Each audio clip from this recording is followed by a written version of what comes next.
This entire military is one cohesive, dedicated force. And the threats to our nations, they don't sleep. They're watching our every move.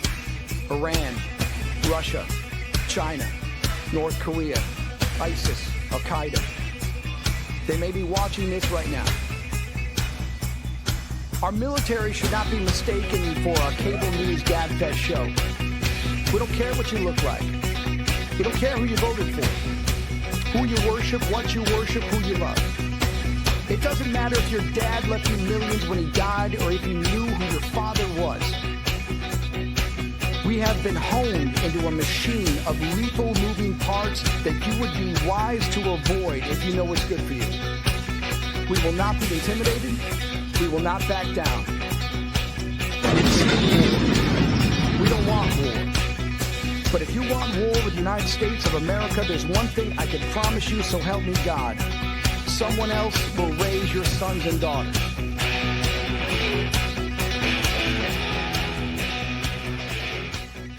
Military Broadcast Radio, the station that's giving veterans a voice. Find us on the web at mbradio.us.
Hello, everybody.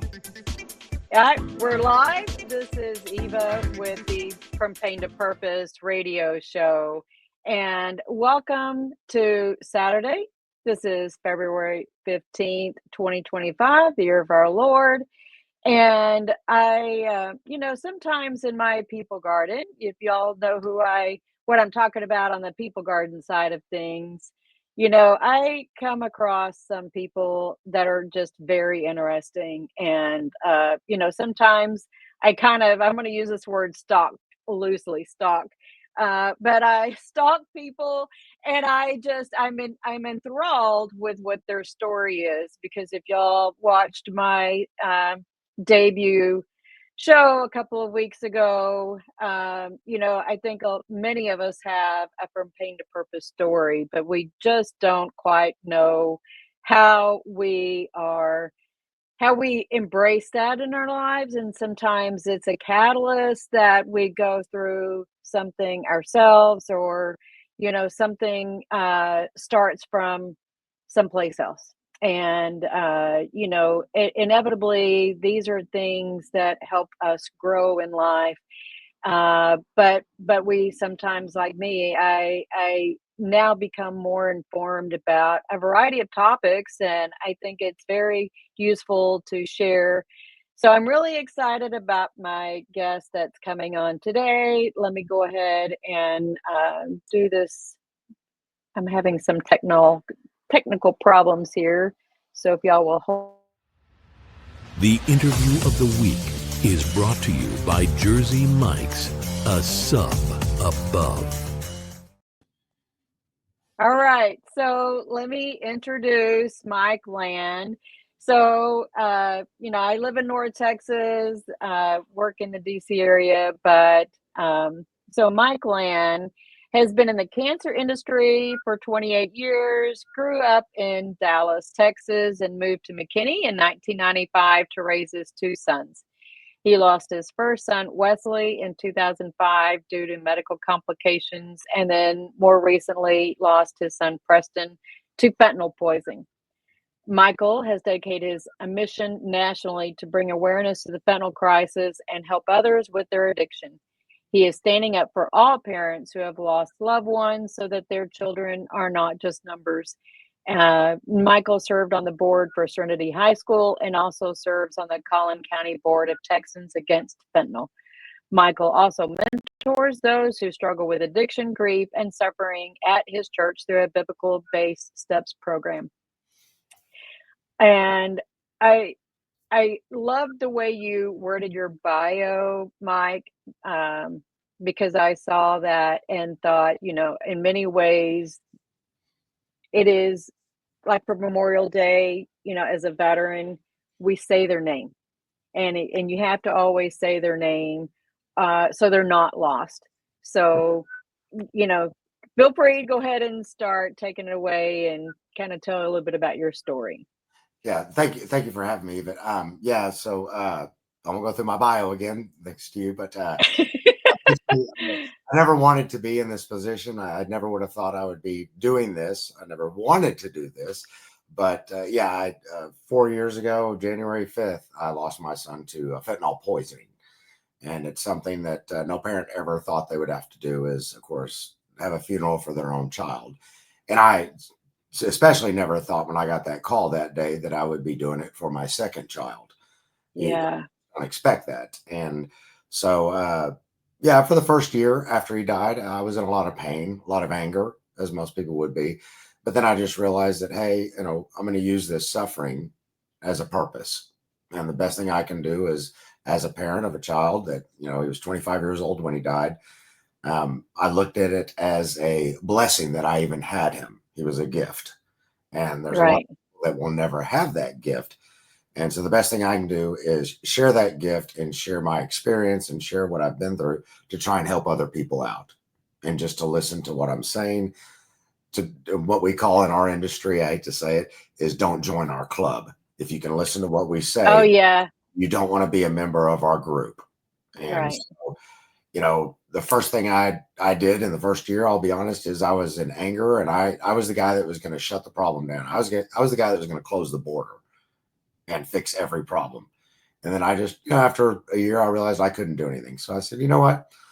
One thing I can do is at least share the experience. So I went to 25 national parks, the number of years that Preston was alive.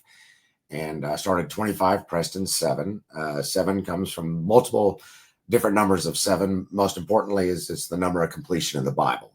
So I thought I'm going to ride my bike 7 miles in each park through the trails, whatever it is.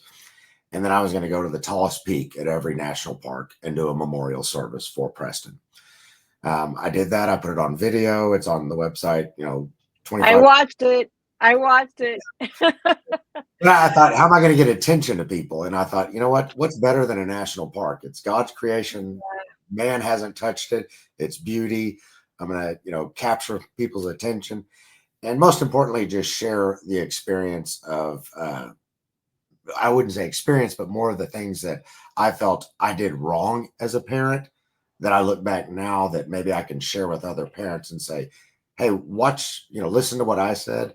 And hopefully if you made the same mistake that I did, it might help, talk to your child. And so I did that. I always said a Bible verse before I read did every memorial, something that meant something to me.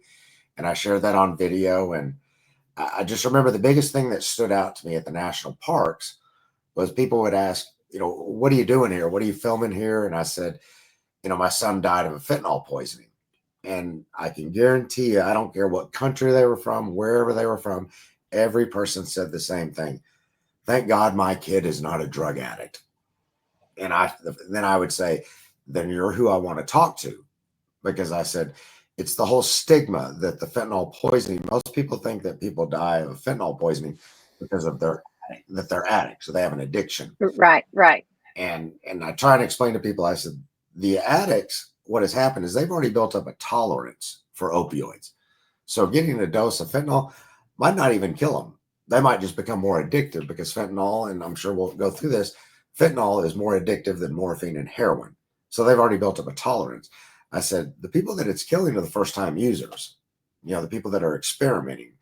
And that's the biggest issue that we're having right now in America is people are experimenting just like I did in the 80s and 90s when I grew up, 70s, 80s, 90s. But, you experimented back then And the worst thing that could ever happen was, honestly, you woke up with a really bad headache the next day or something like that. But now you don't wake up, you die. And that's the biggest thing that I'm trying to present to most people. And that's, I thrive and love talking to students at schools, anywhere from elementary to high school, but colleges, and just try and share that you can't take that experimental chance anymore, because it is a chance that you will die. And there's the other chance that you'll become addicted to fentanyl, and you're What the last one if you do. what was the saying that you said, the when before we logged in, and started the show? It was the "You One die, you time, try." yeah, yeah, because it's for Preston died 4 years ago, and when fentanyl first came out, the poison came out, of course, a long time before that. But it was the saying, one pill can kill, is what Okay. you throw a poster on the wall, one pill can kill. And now it's to the point that I said, don't even listen to that anymore, because it's not just in pills. I said it's in vape pens, it's in marijuana, it's in cocaine, it's in everything else.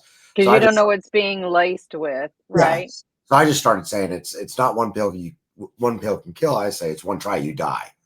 Right. That's what I'm just trying to say to most people now. So it's that's that's what I'm trying to push out there, is it's in everything. It's not just in pills anymore. So Right.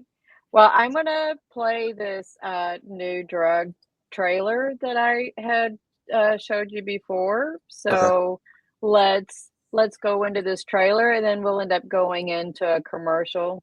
Okay. A local teenager dead from a suspected fentanyl overdose. 17-year-old daughter is the latest local high school student to die of an accidental fentanyl dead overdose. after taking pills laced with fentanyl. Each week, the equivalent to a classroom of high school students dies of overdose across the country. Today, fentanyl is being used by drug traffickers to produce counterfeit prescription pills. These are completely fake pills. 50% of the counterfeit pills that are out there right now contain potentially lethal doses of fentanyl. A lot of young adults in America are getting these pills on social media. Even if it comes from their best friend, it's most likely not safe, because the drug supply right now is not safe.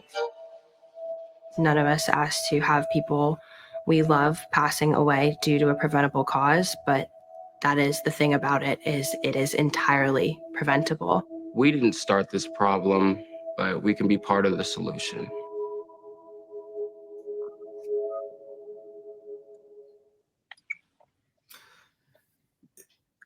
I look at that. That's pretty powerful, isn't it? Very powerful. I will say that the 50% are lethal. I will say that as of 2023, 2024, that 7 out of 10 pills that the DEA confiscates have a lethal dose in it.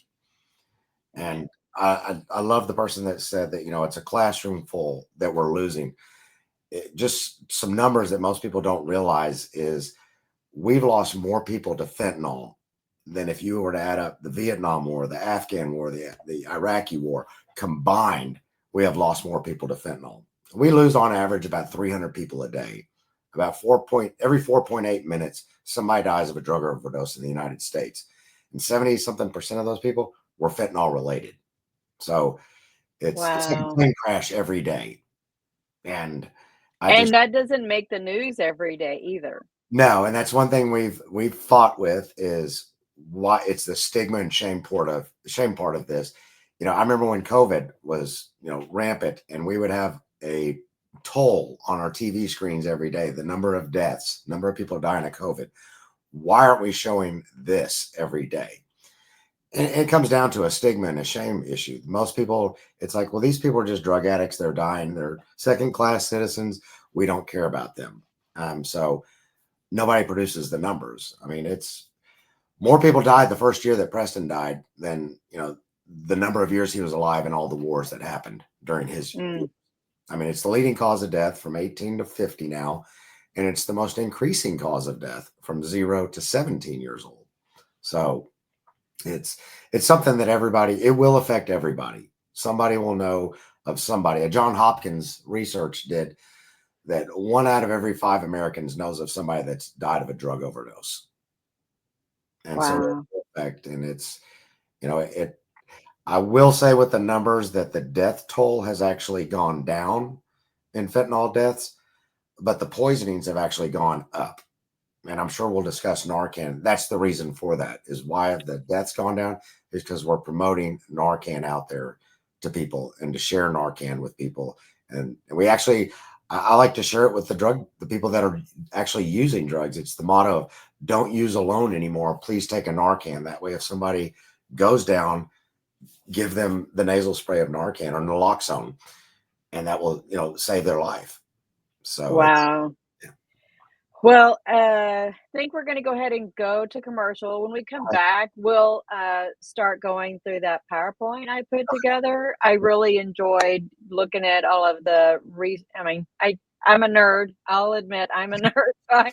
I don't like having guests on that I haven't researched something in the topic. So we'll go to commercial and come back and start jumping into the PowerPoint.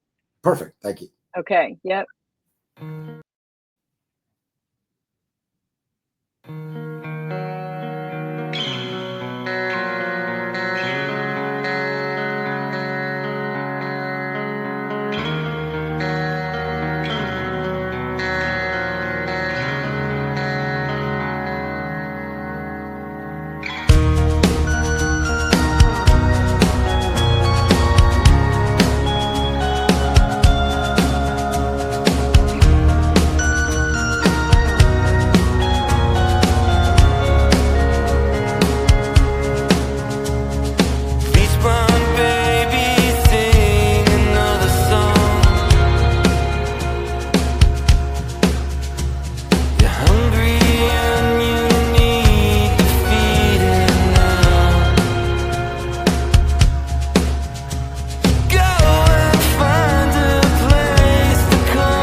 opinions expressed in this program are those of the speakers and do not necessarily reflect the views or positions of any entities they represent.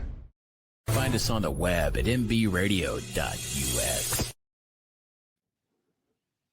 Hi, thank you, and welcome back. I am here with Mike Land. My name is Eva Fulton. I am the host for From Pain to Purpose radio show on MBR Talk Radio. And, this is where we as veterans have a voice. We use this platform to not only have a voice as veterans ourselves, but giving others a voice. And for those of you who don't know, I do have a documentary called From Pain to Purpose. That's how I launched my show 2 weeks ago. And I have been following Mike on social media for a while now, and was really intrigued by his story and what he's been through and experienced with, the fentanyl crisis issue here in the United States. And I'm going to go ahead and pop open the presentation that I talked about. This is your son, Preston, right? Correct. Yeah. Yeah. He was so handsome. Well, thank you. Yeah. So when I was doing some research, I came across I think this was from the DEA page that had some street names. I'm sure that there's a way for, the people who use the dealers and the buyers, may change the names or some variant thereof. But I thought it was interesting what these were. So if you're a listener, I'll go ahead and read off what these street names as a sample are. Apache, China Girl, Chinatown, Dance Fever, Friend, Goodfellas, Great Bean, He-Man, Jackpot, King Ivory, Murder 8, and Tango and Cash. And that's from the USDEA. So I don't know. Have you heard any of those? I've heard some of them. It's just amazing how I'm not that creative, but it's, wow. It's. Yeah. So, today is the 15th. I couldn't think of a better word, the better title for the show than Forging the Fentanyl Crisis. And I think that's really the way I saw what you were doing by, all of your state park visits and climbing up those, climbing up to the mount of each location. That's what you were doing. You were doing this journey, climbing up for them, and not just for Preston, but for any of the other victims. Does that sound about right? Yeah, I did it for two purposes. One was it was a grieving process for me as well.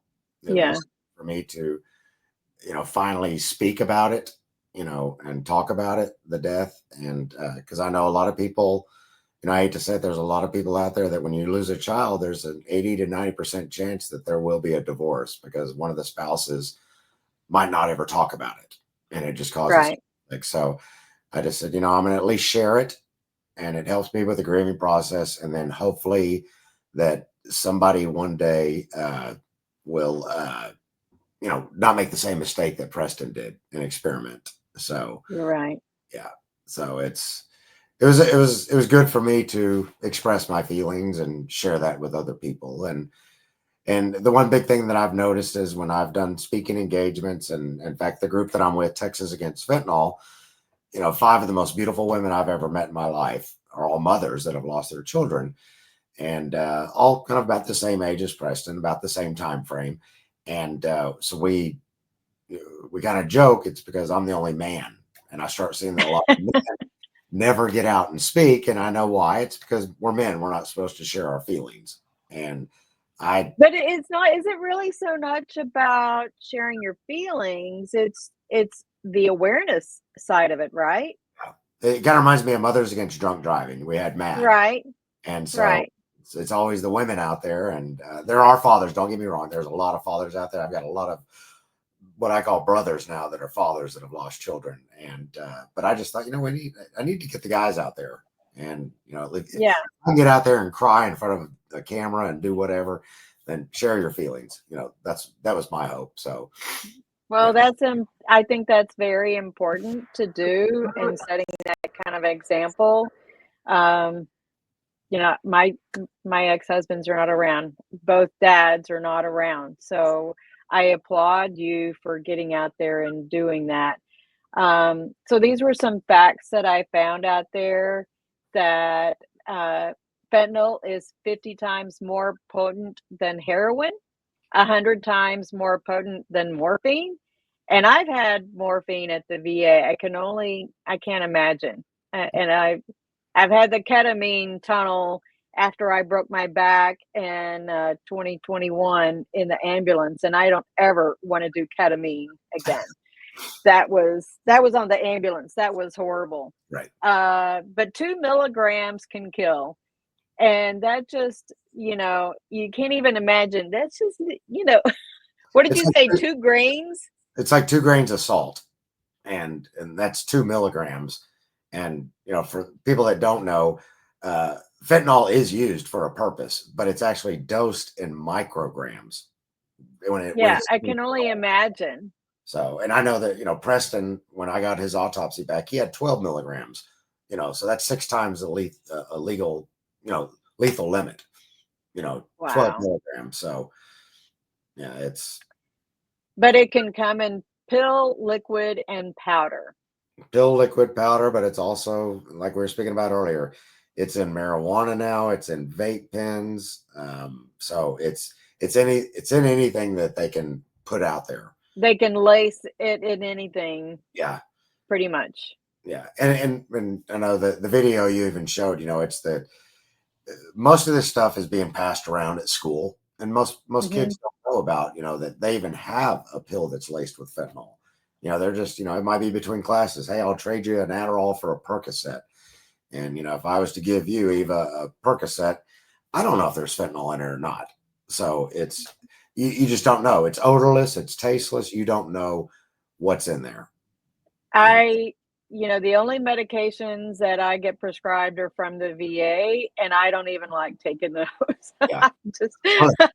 Well, I always joke when I've shared the stage with a law enforcement or U.S. attorney or something. They're always saying, if you're not getting your pill from your doctor, your pharmacist, or your parent, don't touch it. And I always just say, whatever he or she just said, don't listen to it. First off, no doctor is passing out a pain pill. I've been in the industry for 30 years. I've never seen a doctor pass out a pain pill at their office. Second, where did your parents get it? So if you're not literally getting it from a pharmacy in a packaged container, don't touch it. And I always see it's been around so long, the M30s, the blue pills. Just let people know, the manufacturer stopped making the blue pills years ago.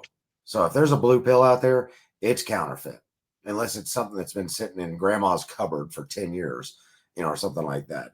There are no new blue pills out there. They're all counterfeit. Wow. So where and what is the title of the next slide? It's in schools, and I did look up, there's some, I have a link at the end of the presentation that it is an issue for veterans. So I didn't discount that we have a veteran population who has a problem with opioids as well. And I think part of that is the, issues where if they can't get the prescription from the VA, they go trying to get it from somewhere, right? Because they're in pain, whether it's, from arthritis or, trying to escape, escape whatever, I'm going to use the word hell, whatever kind of hell they're trying to escape from. Sometimes the pills will numb it. I see that Into the Weeds, one of our radio show hosts said that it's in patches too. The VA used to prescribe patches. Yeah. So then can you tell me a little bit about naloxone and what is it, Narcan, right? Is that the other? Yeah, naloxone is actually, I guess you would consider it, the generic name for it, but Narcan is the one of the brand names, I guess you will.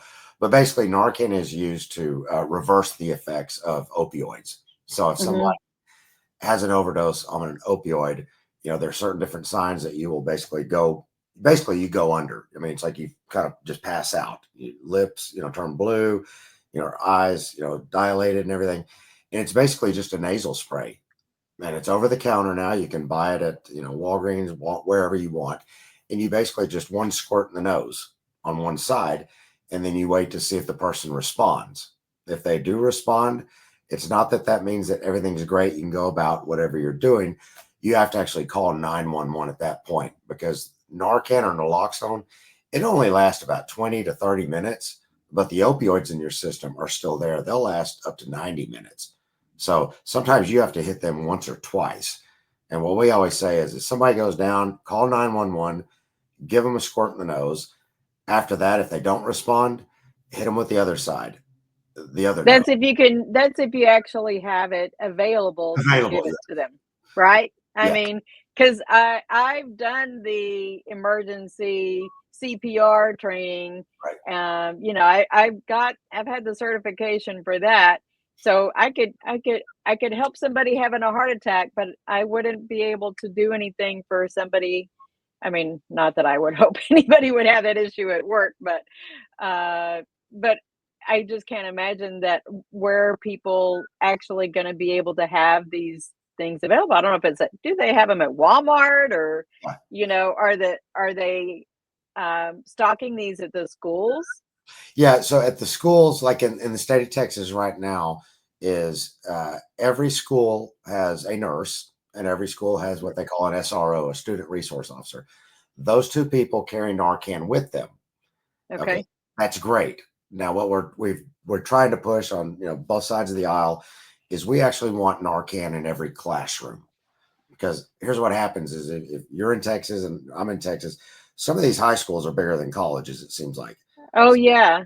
Imagine, if an SRO or a nurse is on one side of the campus, a kid goes down in the bathroom.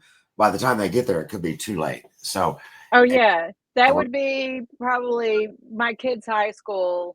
And they just built on, this is a school that they graduated from.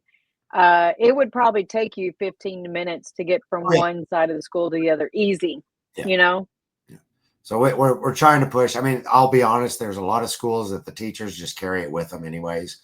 And it's not a very hard thing to be trained. If you can squirt something in your nose, a spray, it's good. I mean, it's that simple.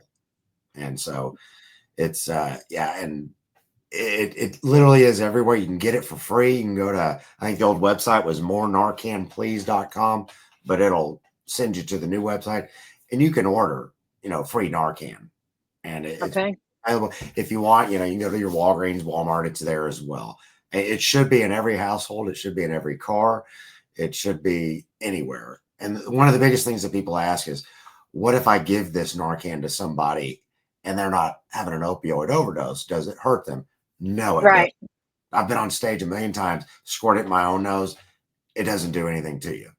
So, well, that's good to hear. I guess part of me is thinking, as you were saying that, it's kind of like Texas has the, what's the accident law where the Good Samaritan law, right? You've got the Good Samaritan law for car accidents. Right. How do we not have the Good Samaritan law that applies to Narcan as well? Yeah, because it can't hurt you at all. I mean, and I always tell people, I said, keep it at home as well. Even if you don't have children, what if you have an elderly parent that, comes to spend the holidays with you and she's got dementia or something like that, and she takes too many of her pills, her pain pills or something like that, you could save her as well. So, I mean, it needs to be in every home. It's, it's like a seatbelt or a fire extinguisher. Everybody needs right. it. So, I did find there on the CDC's website, recognizing the signs of opioid overdose can save a life. Here are some things to look for: small, constricted, pinpoint pupils, falling asleep or losing consciousness, slow, weak, or no breathing, choking or gurgling sounds, limp body, cold, clammy, and or discolored skin. And I think for me, just even reading that sounds pretty much typical of a lot of other types of drugs. So you're not even really my reading that, it doesn't sound like it's going to be much different than if they had overdosed on heroin or something either. Yeah. But before we move off of naloxone, though, I do need to bring up one thing that is happening is there's about 20 new what they call nitazines that are coming over to the United States. And these new nitazines are basically a derivative of fentanyl. Okay. The sad thing is they're about, from, I'm not a scientist or anything, but from what I understand, they're about 3 molecules away from being an opioid, a true opioid. And the sad thing is Narcan doesn't work. Naloxone doesn't work for these nitazines. Oh, no. It's basically just killing you. And I know personally, February of last year, I got a call from a father saying, hey, I know you're the fentanyl guy, whatever, but I found my 16-year-old and her best friend dead in the bedroom. And the paramedic said, it looks like it's one of those fentanyl issues. And I think it's 3 months later, he texted me the autopsy, and it was actually one of the nitazines. And they had bought a little bag of cocaine, and I guess they both did a little bit of coke, and but it had the nitazine in there. So Narcan wouldn't have even helped them at all, even if 911 showed up. Oh, wow. It's because they wouldn't have known what they had ingested, right? Exactly. Yeah. So Right. it's and that just goes That to is scary. That's scary. Why do I'm so glad you're on the show with me. We're going to go ahead and move to a commercial real fast. I know it's 6:36, but it'll be a short, if I can find a short one. Okay.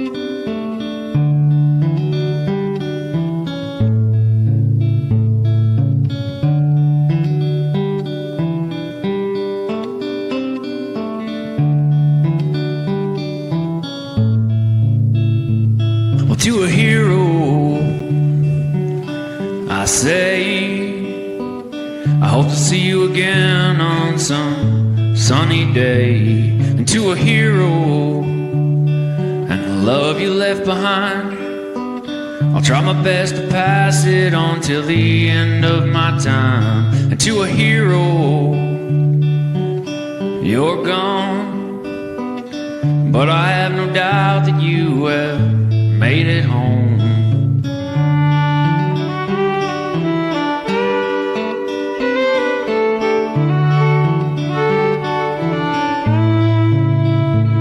And to a hero taken way too soon over there in that dusty country, an Afghan afternoon. To a hero and the little one you left behind, I hope he grows up with your passion, I'm sure he will with time. And to a hero, a warrior through and through, you were taken way too early, what can we do? Well, we can try to keep your spirits alive, we can try to be nice, we can not take for granted all the beautiful things in our lives. We can be the change we want to see, and we can listen to the wind pass through the trees. We can speak the words we know are true for our heroes. This is what we can do.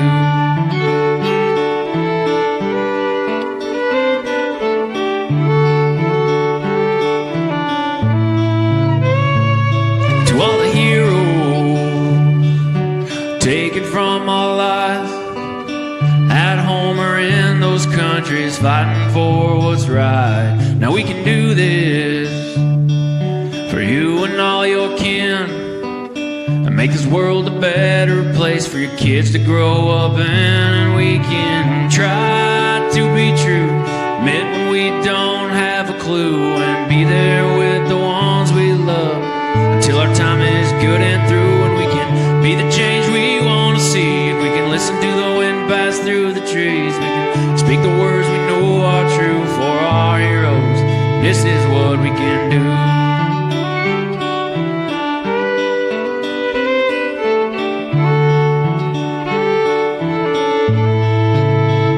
Yeah, we can try to be nice. We can not take for granted all the beautiful things in our lives. We can be the change we want to see, and we can listen to the wind pass through the trees. We can speak the words we know are true for our heroes. This is what we can do.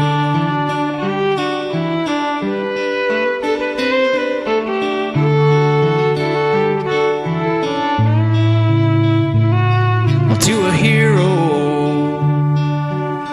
I say, I hope to see you again on some sunny day. All right, to a hero.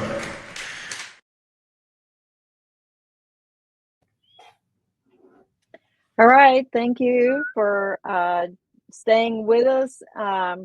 You know, I couldn't help but, as he was singing the song, thinking in some ways you're a hero for taking up the cross for the fentanyl crisis on behalf of your son and a lot of the other, you know, parents that are going through this. And I think the veterans that, you know, are afflicted with, you know, some of their issues as well.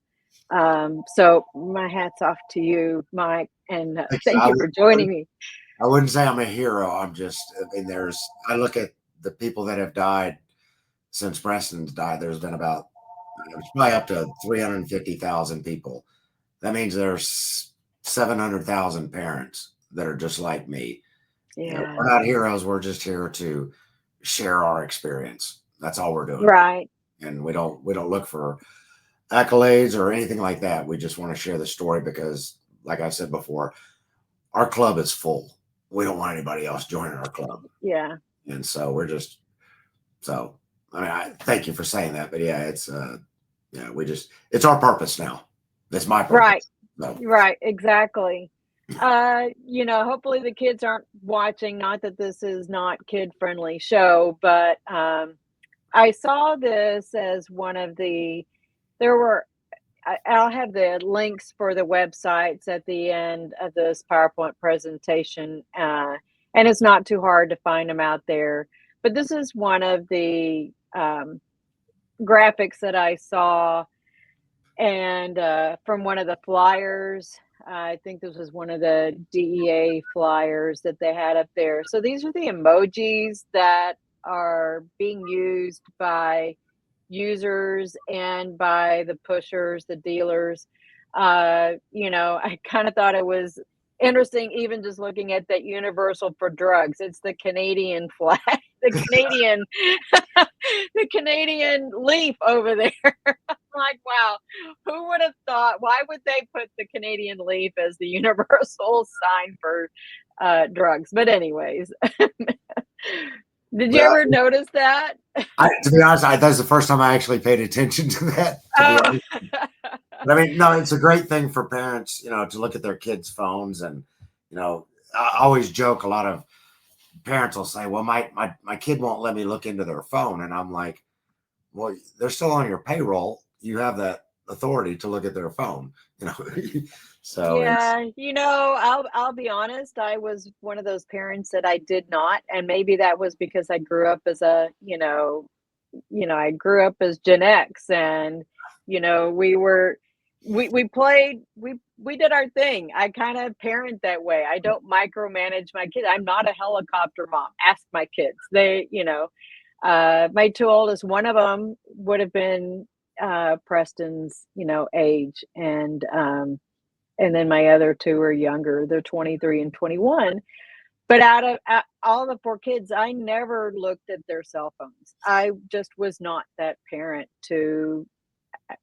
I was doing good just to do my own stuff. So you bring up the word helicopter parent, and I'm sitting there. Yeah. And I see it looks like the Black Hawk behind you or something. But I always tell people now. Oh, that's because it's the Desert Storm stuff. Nobody ever wanted to be a helicopter parent, but in this day and age, I hate to say it, I think you almost have to be, and you have to get involved with your kids' lives now, especially. And you know, one of the biggest things that I've always told people is, what was the biggest mistake I ever made as a father? I became my son's best friend instead of a father. And And I didn't get involved with, his feelings, his emotions and things like that. I blew it off. Get over it, whatever. I've been there before, blow it off. It's no big deal. But I think it's time that, and I'm never going to tell anybody that I was a perfect parent. I'm never going to tell anybody how to be a perfect parent. But one thing I will share some of the stuff that I've looked at in my past of what I felt I did wrong. And, people look at me and say, I couldn't imagine you've had the worst thing that could ever happen to somebody happen to you. You've lost all of your children. And I said, you're right. That's the worst thing that will ever happen to me. But I said, the worst thing that can happen to somebody else could be nothing compared to what I went through. It could be a 17-year-old girl in high school that is about to go on her first date and her hair doesn't look right, or she gets a blemish or something like that. And she crying to her mom saying, I can't believe this is happening. This is the worst day of my life. And what our generation would usually say, it's no big deal. We've all been there. You know what? That could be the worst thing that ever happens to her. And, what can these kids do now is they might just say, I don't want to feel this way anymore. I'm going to text a friend and get a pill to feel better. Right. And bam. Right. So because we ignored them instead of seeing it as a warning sign that the something was there, and we chose to ignore them. Yeah. It's just the first time I did what they call grief share group. It's for people that have lost a loved one. And I remember going around the room and everybody lost somebody that they loved. And then I said about Preston, and the guy sitting next to me said, I lost my fiance, and I said, oh my God, how old was she? And she goes, she's 21. And I said, how did she die? And he said, oh, she didn't die. She just left me. And I'm like, oh, seriously? That is not the same thing. But the point is that was the worst thing that probably will ever happen to that guy. Right.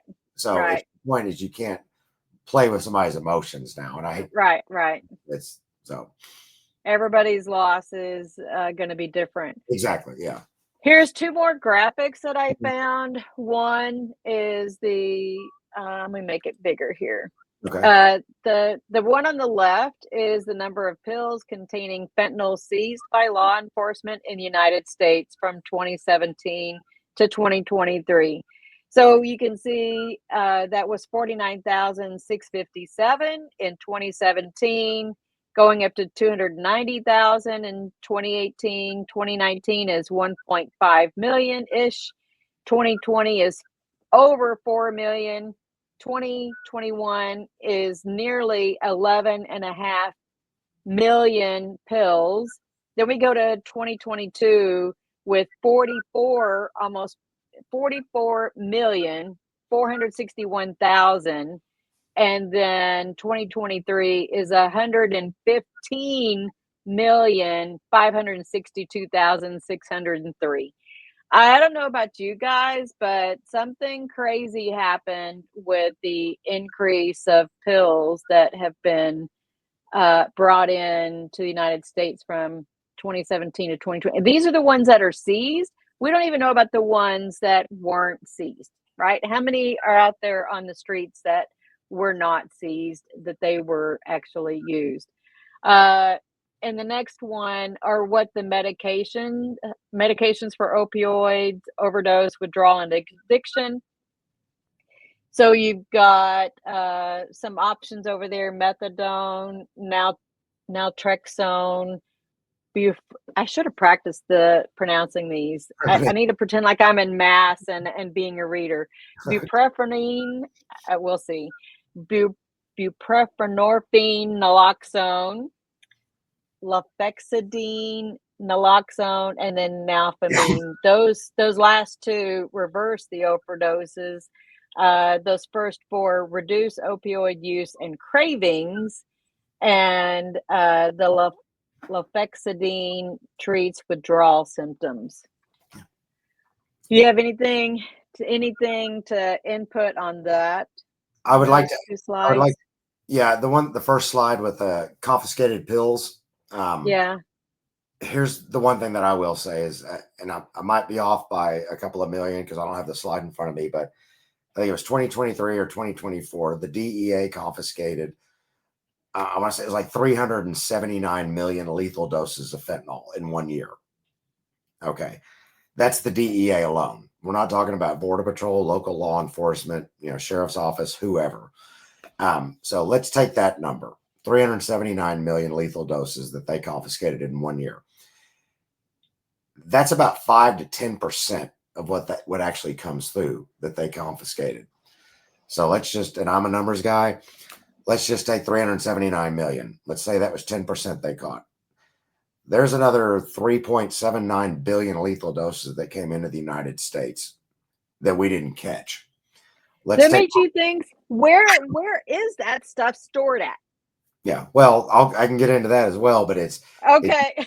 Think about that. Let's just round it off at 4 billion lethal doses came into the United States that we didn't get. What's the world population? 8 billion. Okay.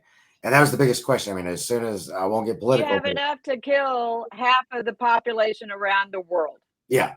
So, and I remember when the administration changed and we've closed the border, everybody's like, oh, Mike, we don't have a fentanyl issue anymore. And I said, oh, you're crazy. I said, we got enough fentanyl here, even if no. It's already here. It came in the Trojan horse.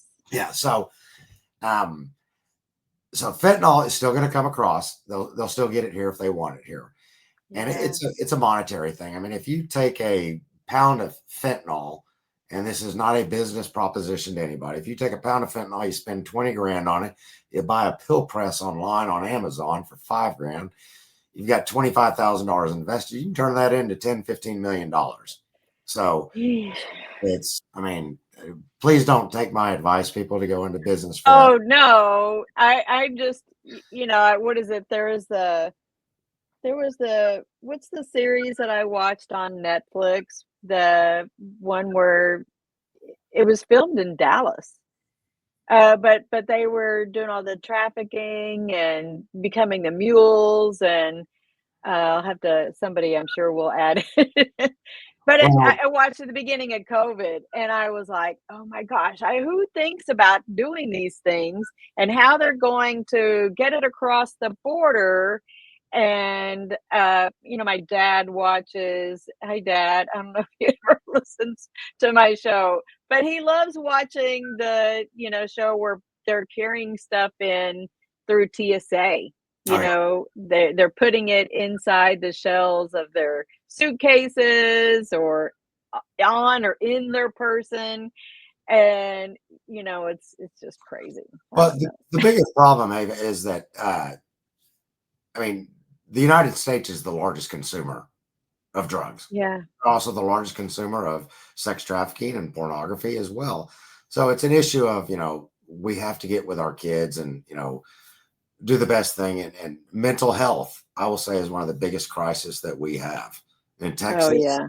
I'd say Texas is ranked, 49th in the United States of, helping out for mental health. And I'll be honest. I mean, I've told this story a million times.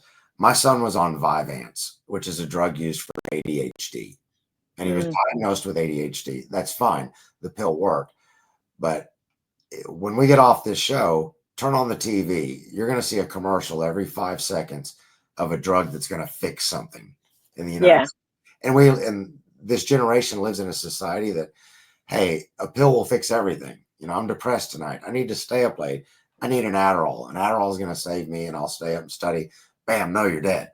I mean, that's the whole thing. We have to. I do vitamins, magnesium. I take my magnesium at night and sleep better, as long as I'm not drinking caffeine afternoon. And but so moving on, because we've got 6 minutes left. Resolution HR 67 was submitted last year in the 118th Congress. Have you heard anything about whether they're going to submit something again? Is there any support we can talk to our congressman to initiate it? Because I'll read what this is. This is HR 467 to halt all lethal trafficking of Fentanyl Act, or the Halt Fentanyl Act. It's a bill that is permanently places fentanyl-related substances as a class into Schedule 1 of the Controlled Substances Act as a Schedule 1 controlled substance. And anyways, it goes on. So the bill makes plenty other references about changes to the registration requirements for controlled substances, and anyways, so there's plenty of information, and it's supposed to make it a 10-year mandatory minimum prison term for 100 grams or more. And I'm just thinking, based upon what you're telling me a while ago, if 2 milligrams can kill, man, 100 grams, Yeah. that's a whole bunch of people. Isn't that essentially like, I'm just thinking that's potential mass murder. It is. And I know in Texas, it was, I think it was 2023 when Greg Abbott, they signed into I forgot the bill name, but it's a murder charge now in the state of Texas. So if you intentionally give somebody fentanyl, then you will have, I want to say it was like a 25-year minimum sentence in prison. And when I first heard that, I thought, this is a defense lawyer's dream case, because how are you going to prove, that? But, and the sad thing is, and I've got so many parents that right now they're dealing with, they know that the person killed them, intentionally gave them fentanyl, but the proof sometimes is so hard that they're getting what they call a Mandel charge, manufacturing delivery charge. And it's very sad. It's my son died prior to that bill being passed. So basically his autopsy said acute fentanyl intoxication. And now especially with Texas, with the bill, what they did is now the medical examiner will say on the autopsy, fentanyl poisoning or fentanyl toxicity. So that way you can actually go for a murder charge. So so they kind of improved the language on it a little bit. So do you think that is there a push for the Texas Fentanyl Group to push and raise this to a higher mandatory minimum, or? We haven't talked about the minimum. I mean, I know that they talked about the 25-year 25-year minimum in the state of Texas. I know a lot of the times the cases will get thrown up to the feds and the U.S. attorney. Yeah. What they're trying to do is they're trying to work their way up to the cartel guys. But I will say one thing here, like in Collin County where I live, we had our first case. I think the guy got 30 years in Allen, Texas. He was sentenced.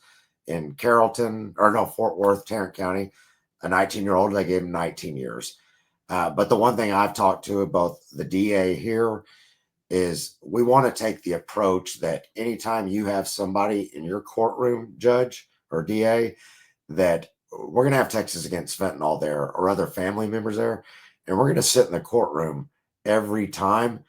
And the judge and hopefully the prosecutors are going to I'm so sick of seeing these people that if you come into my courtroom with a fentanyl murder charge, you're getting the maximum. And the goal from us is we're going to make it so where if you deal in our county and you murder somebody, you're going away. And hopefully that spreads to every county and then throughout the United States. That's the MAD model, right? Yeah, it's the exact same thing. Yeah. Well, that's good. Yeah. And here's some websites. The new drug talk I can't talk. The new drugtalk.org. Right. And txaf.org. That's the one that you're a part of, Texans Against Fentanyl. I put the VA's website for mental health.va substance. That one's there. And then Fentanyl Awareness Day is April 29th, 2025. Yeah. Now there was something before we leave. I know it's a minute till, and we can stay a couple of minutes later. There was something you had said about you spoke with a judge that does the veterans treatment courts. Yeah. So real quick, 2 points I'll make is another website, if you could put up there, is 25preston7.com. And the reason I want to put that up there, it's not to promote me. We can put it in the comments. Yeah. So the national park thing, a lot of people know about, but on March 24th, I'm leaving and I'm doing 25 waterfalls in 7 states in 7 weeks. The reason I'm doing that is basically to bring awareness to the people that have died from fentanyl. So every waterfall, I will read off the names of the people that have died of fentanyl. and I'll put it on a video. So I don't want them to be numbers. They're names. These are people. Right. Right. Yeah. So that's the one thing I'm doing. And yes, there's a Judge John Roach. I forgot the district he's out of. I mean, I know he's in Collin County, but his court number, I can't remember it. But he does a veterans court, and he helps out veterans that have committed crimes. And when I watched him on a podcast, the Pink Cloud podcast, I was listening to him and I thought, these veterans are just like us parents. Imagine going off to war, and your platoon, you go into war, whatever that is, you come back with PTSD. It's kind of like the parent. We have PTSD, post-traumatic losing a child. And that gives me the purpose to go out and speak. Well, these veterans, as soon as they come back, they've lost their platoon, they've lost their purpose. They're just in normal society. So I talked to the judge and I said, hey, any of these guys that you want, guys and gals, whoever it is, send them to me. Let them come speak and give them a purpose. And that might give them something to do. Talk about something, talk about it, share it. And so that, if that's what you're asking with the Veterans Court. Yeah, yeah. I mean, but there was also, I'm going to bring up that third point that we had talked about before we started the show tonight, that you spoke with a school district and they really want to pretend like it's not in my backyard. Right? Yes. So and I don't want to get any school districts in trouble. I won't name anybody, but it's, yeah. And I've met so many people throughout the whole nation that we run into the same problem. First off, every high school in the United States has an addiction problem. I mean, drugs are everywhere. But there are a lot of school districts that say, not in my backyard. We don't have that problem. It's bad for business for us to promote it. So people always ask me, how do I talk to my schools? How can you come speak at my school? Go in there and push for us to speak. But a lot of districts won't. They don't want to bring it up. We don't have a problem here. So it's bad for business. The alternative being part of, PTA Yeah, we at Texas Against Fentanyl, we actually did a Texas, I could be saying it wrong, it was the Parent Teacher Association convention. Yeah. And they did it at the Gaylord, and we spoke to all the PTA members, and they want us in there. I mean, they want us talking to it. It just, sometimes it's the higher ups that say, we don't talk about addiction here. It's bad for business. Yeah, it's maybe bad for business, but having it happen is bad for business too. Yeah. Because who wants to have the death report that is going to make the news? That's what we had spoke of. And I got, even in a certain area, I won't mention the names, but I looked at the death rate in a certain area, and I looked at the cities where the deaths have gone down and where the deaths have gone up. And I started thinking, some of these school districts that let us speak, the deaths have gone down. The school districts that we don't have a problem here, the deaths have gone up. So I don't know if that's a coincidence. I'm not a genius. Wow. I mean, it's. I wonder if there's differences, political. Is there? Well, that's a whole other show. I know, but. Well, is there anything else? I hope I put the right website over in the chat over there. You said 25preston.com, right? Let's see if I can find it. 25preston7.com. Yeah. Oh, oops. All right. We will correction. Yeah, and just WW. Yeah. I mean, 25 Preston, you said 7.com, right? 7.com, yeah. Okay.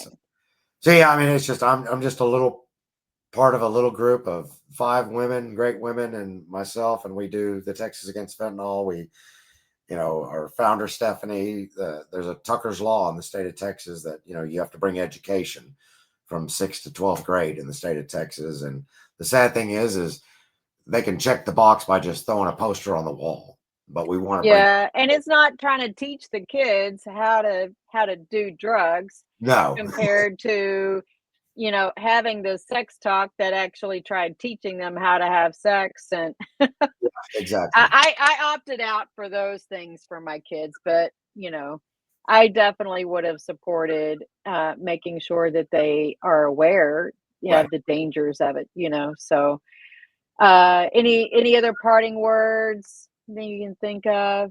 I can I'll tell people, usually I'm somebody's best friend when I talk to parents about the addiction problem.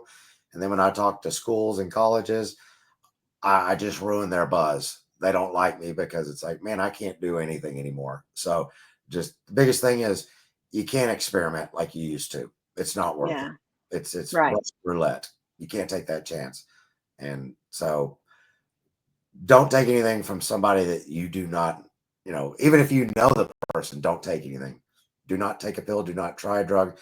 I'm from Texas. Drink Dr. Pepper. That's the best you can do. I'm sorry. Simple as that. I can't even drink that anymore. It's too much sugar for me. Just be aware and just, like I say every day, if one person hears my story and one person lives and chooses not to make a mistake, then my son didn't die for any other reason but to save that person. No. And every other parent out there that's sharing the same story. It's not just me. There's millions of us that are out there sharing the story. So I think you had said that basically the numbers that we're losing every day is like a plane full every day. yeah. And why is that Right. on the news? If a plane crashes, it's on the news. But 300 people die every day. And quit the stigma and shame. Quit thinking, Right. The drug addicts and I always say this when I talk at high schools. I'll ask the kids, I said, is there anybody here that, maybe wants to go to college, but then said, oh, maybe I want to be a drug addict instead. Nobody's ever chosen that life to become a drug addict. Right. Right. Like that. And why are they less people than anybody else? I mean, And didn't you say that the highest numbers were from 0 to 17? so the most increasing cause of death now is from the ages of 0 to 17 is fentanyl. It's not the most cause of death. It is the most. It's like a secondary, right? Correct. Because the drugs are available, and it's not that they were fed it or whatever. It's that there was some kind of a secondary contact. Is Yeah. that a good way to put it? Yeah. There was a case, I forget what state it was, but there was like a football watching party, and an infant was, I don't know, maybe a year old, was crawling on the floor and fell over dead. Now, what they found out is that somebody at the party had a pill that was laced with fentanyl. It dropped on the floor, but they picked the pill up, but just a little bit that fell on the floor, the child inhaled it and died. So a lot of people have seen the videos where an officer literally pulls somebody over, goes through their stuff, their bag, and then they just fall over completely. So it's just inhaling it can kill you. Wow. This is, you're welcome to come on to my show. I'm sure there might be some of the other hosts that might reach out to you too. Thank you so much for coming on and sharing your story. I think that this is definitely a pain to purpose. I know that we don't like going through pain, but it definitely helps us reevaluate, some of our choices in life, and how do we flip that narrative in our head to know that, I can climb this mountain and get to the next side, So appreciate it. So thank you everybody for joining the show. I really appreciate your joining us. This is MBR Radio, the talk side, where we give veterans a voice. And obviously, a lot of our topics are going to affect other people in the community, people we love, could be strangers, but you never can tell if we've got, the tools that we need to help somebody else. It just may save a life. So thank you for joining From Pain to Purpose. Until next week, and hope y'all have a very blessed week. Bye. If I can find the right, there we go. Thank you. I can hit it. Oh, I'm trying to do the outro.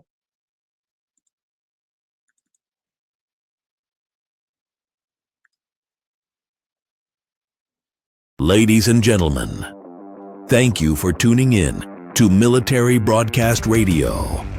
As we wrap up today's show, we want to remind you that the podcast of today's episode will be available right after we go off the air. So if you missed any part of the show or want to listen again, be sure to check it out. And remember, we're here to support and honor our veterans. Your stories and experiences matter, and we are committed to giving you a platform to share them. That's right. We're here to give our veterans a voice. So don't forget to catch the podcast and stay connected with us.